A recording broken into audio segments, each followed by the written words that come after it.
किस्त नंबर 13 हज़रत फ़ातिमा सलामुल्लाह अलैहा रसूलुल्लाह के बाद के हालात। ये लोग चूंकि खिलाफत सक़ीफ़ा के बरक्स खिलाफत मंसूसा के कायल थे, लिहाजा खाना फ़ातिमा में गोशानशीन हो गए। इस पर हज़रत उमर आग और लकड़ियां ले आए कि बाहर निकलो वरना हम दरवाज़ा जला देंगे। ये सुनकर जनाब फ़ातिमा दरवाज़े पर गईं और कहा कि घर में हसन और हुसैन हुजूर के नवासे भी हैं।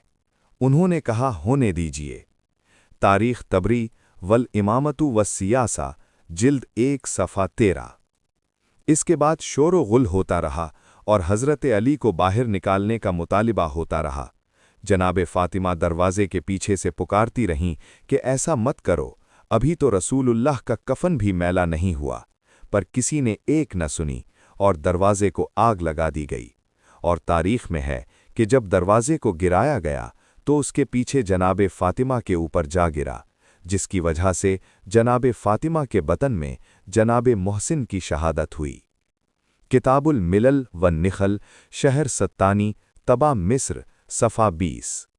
अल्लामा मोइन काशिफी लिखते हैं कि फ़ातिमा इसी ज़र्ब की वजह से इंतकाल कर गईं। मुलाहिज़ा हो मराजुन नबूवत रुकन 4 बाब 3 सफ़ा 42। इसके बाद ये लोग जनाब फ़ातिमा के घर दाखिल हुए और हज़रत अली को गिरफ्तार किया और उनके गले में रस्सी बांधी। इब्ने अबी हदीद सफ़ा 3।